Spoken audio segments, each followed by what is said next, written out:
A Canadian official has yet to make the trip to Ukraine, but Canada, of course, has troops in neighboring Poland. The head of that effort is the commander of Canadian Joint Operations Command, Vice-Admiral Bob Auchterlonie.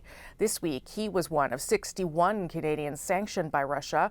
Earlier, I spoke to him about his concerns and what he is monitoring on the ground and online. Admiral Auchterlonie, thank you for joining me. I appreciate you making the time. Hey, thanks, Rosemary. Thanks very much. I want to start by asking you about the soldiers that have been deployed recently to Poland. 100 so far, 50 more possibly set to join them. Could we expect that number to grow? What can you tell us about that operation on the ground? Hey, thanks very much. I think what you've seen over the past number of months, and even preceding that with our support to the Ukraine and our support to NATO partners, is you've seen an increase in commitments to Canadian armed forces across the different domains. So the most recent one is in fact, Task Force Poland, which we're calling it right now. So up to 150 Canadian Armed Forces personnel are working in Poland with our key NATO ally in Poland, and working with the territorial defense forces in support of the humanitarian effort. Poland has been exceptional in this, and we're there to support Poland, not only in the humanitarian side, but as a NATO partner as well. One of the things that your boss, the Chief of the Defense Staff, General Wayne Eyre, said recently was that what keeps him up at night is the idea that Canada could end up engaged in a full-blown conflict in Europe. Do you foresee that? How do you, as an admiral, prepare for the idea that could happen? Yeah, that's that obviously keeps a lot of us up at night. The fact is, it's an unpredictable situation. It has been. We've been watching this scenario play out over the past 7 or 8 months. So, but I think it's been pretty clear from not only Canada, but our key allies and NATO partners, one of the goals of primacy is to avoid conflict with Russia. Right. The fact is there's a conflict going on in Europe. Yeah. And, to be clear, this is the first major conflict since the Second World War at this scale. And, we're all worried about this. That's why we have alliances. And I think that's why the alliances have come together. NATO's never been stronger, never been more together on this. And I think the messaging from our NATO partners and from our governments has been very consistent to avoid conflict with Russia. Right. One of the requests from Ukraine has been for heavy artillery. We saw some of that announced this week again by the Prime Minister and the Defense Minister. Given that, are there concerns about stripping away supplies from our own military and our ability for readiness if we have to give up so much heavy artillery? This comes back to the alliance as well. The fact is, we're confident in the Canadian Armed Forces, those pieces of equipment that we've taken out of our own stocks and donated to the Ukrainians, they're going to be replaced in quick time within the Canadian Armed Forces. Does it impact our readiness writ large? I don't think one piece of equipment makes the readiness of the armed forces. Across the Army, Navy, and Air Force and Special Operations Forces Command, we're able to meet our commitments, international responsibilities with the equipment we have, and we will be replenishing the gear that we've actually donated. The reason you're here is, I was joking with you a moment ago, is because you were tweeting about some of the concerns around disinformation. And I think that is partly what makes this conflict different, unusual, and perhaps more difficult for people like yourself.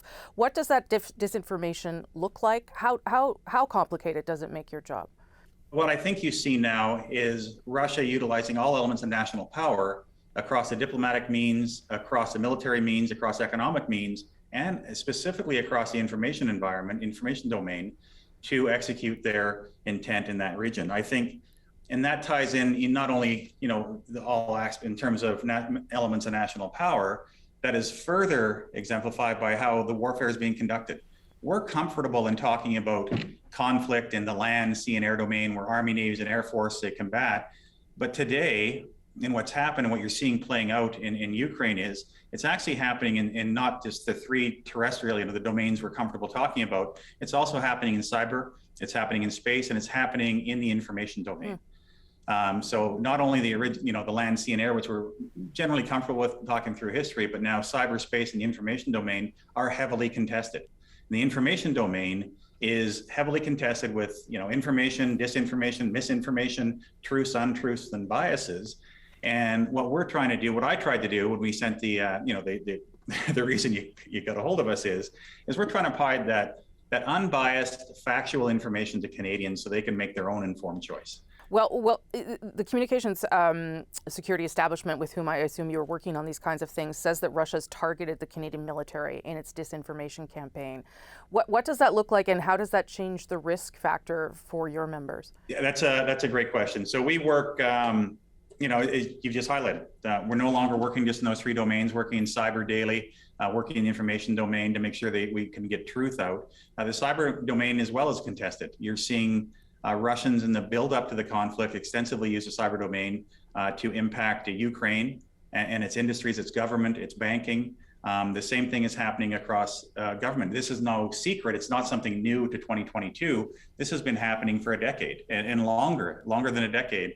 In fact, you have governments, in accordance with international rules-based order, that are now using the cyber domain below the threshold of war to advance their own cause. So what does it mean? It means, there's infiltration on systems. It's not, this is CSC to speak of, but the fact is we work closely with CSC and our partners in CSC to make sure that the government of Canada is protected. And then specifically for us, we work in the realm to make sure the Canadian Armed Forces networks are protected in the cyber realm. You recently tweeted about the illegal invasion of Ukraine, and you said that it was important that people understand that Putin deceives the world, and that, as President Zelensky says, our weapon is our truth. As we've been talking about, propaganda is always part of war, but I wonder if you expected to have to fight for the truth in this way as an admiral, as a commander. Yeah, that's we're trying to adapt, as everyone is. I think you've seen.